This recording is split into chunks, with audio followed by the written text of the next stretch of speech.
Hey, cheers. Ahoy, everyone. Today I'd like to review with you some of my philosophies on cooking. And this is in no particular order or importance, except for this one. Well, it's actually two. Keep everything sanitary and keep it safe.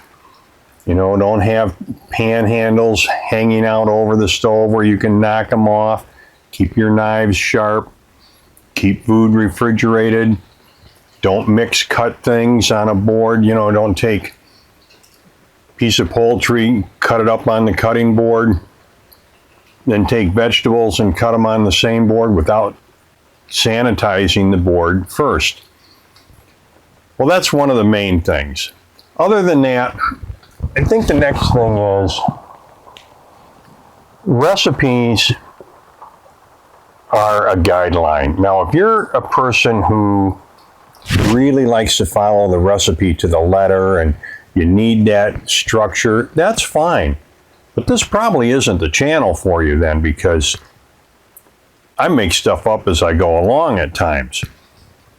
So the recipes give you a guideline as to what to do. You know, you can add a little more salt, a little more pepper, maybe a little bit of hot pepper flakes or less. It's up to you. You're the one doing the cooking and have to do the eating. Which brings me to the next thing. I like to make sure that the food, that it looks good, it smells good, it has a nice aroma to it, and it definitely has to taste better than good. And I like it to be convenient and neat, especially like appetizers. And we talked about this in a couple other videos, like the shrimp one, where you peel the shrimp so that your guests don't have to have stuff all over their fingers, and have it easy to pick up and eat. And really, it's kind of the same thing with your dinner items. If you're serving a salad and you're cutting the romaine in pieces this big, and people can't, they got to cut it up. Now, again, make it look good. Maybe you want to use that as a base so that it looks nice. That's fine. And cooking should be fun. You should enjoy it. Make not a project, make it an event. Now, some things that take a long time and are a lot of work, make that like a family event. Give you an example. Ravioli. When I was a kid and my mom and dad owned a restaurant, we used to make ravioli once a month. And when I say we made ravioli, I mean all of us made ravioli. The basic dough started off with 50 pounds of flour and 30 dozen eggs. So that gives you an idea. Like if you're going to make it at home, you might use 2 pounds of flour, if that. You know, so this was a big project. It took a lot of manual work. Now, I know they got machines that can do it, but we did them all by hand. You know, another one like that would be tamales. I made tamales one time for my granddaughter, and oh my gosh, that's labor intensive. Not hard work, but it's time consuming. So I got everybody together. We made tamales. You know, another one might be egg rolls. I started making egg rolls, I don't know, maybe a month or so ago. And again, it's not a lot of work, but it can be a long time. You know, you're not going to make just enough filling to make a half a dozen egg rolls. It's just not worth it. So I get Sherry to help me.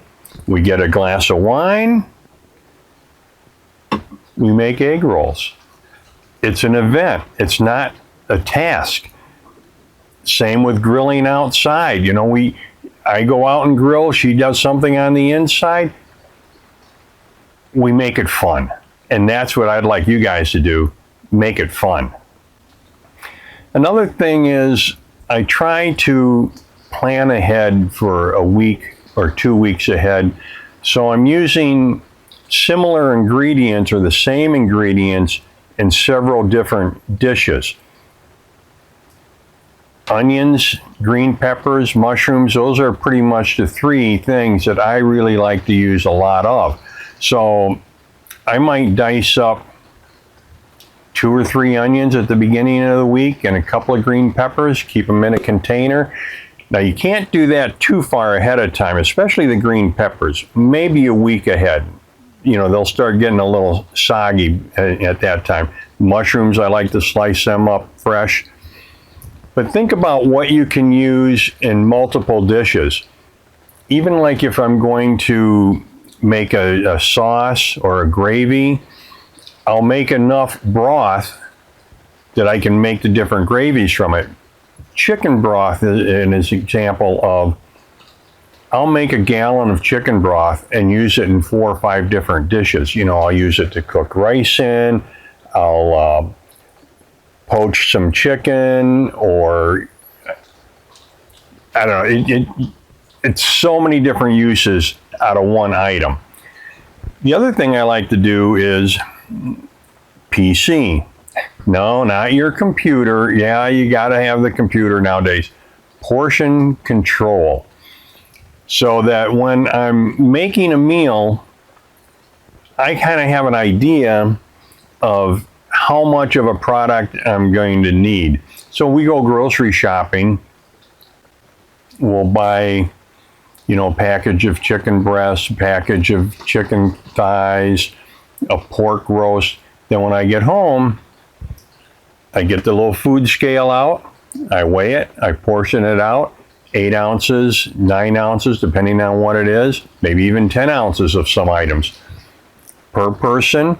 Got to take into account shrinkage, get it all packaged up.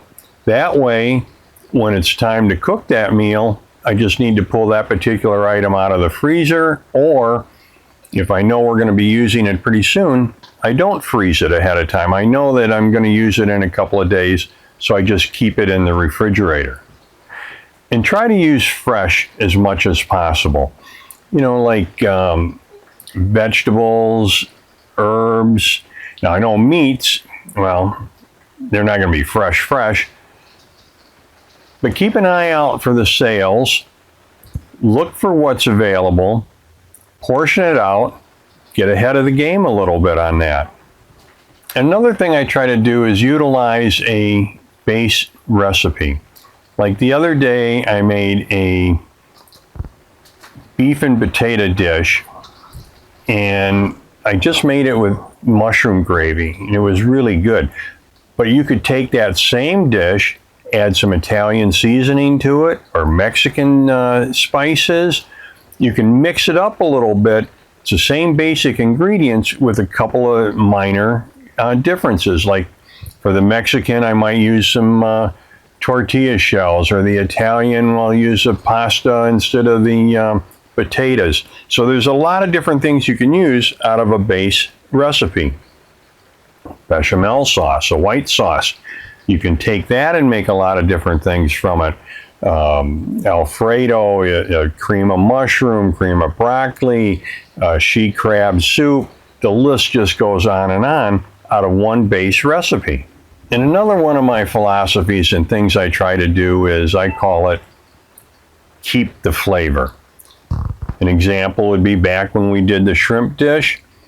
I took the shrimp shells, I put them in a pot with a carrot and some celery and onion, a little bit of Old Bay, and I simmered that, and I made a poaching broth out of that. Same when we buy a pork shoulder. You know, we got that bone in there. I'll make a broth out of that. Or chicken, if we buy whole chickens, we cut that up. I'll save parts of that, like the backbone and some of the wing and a couple other little pieces.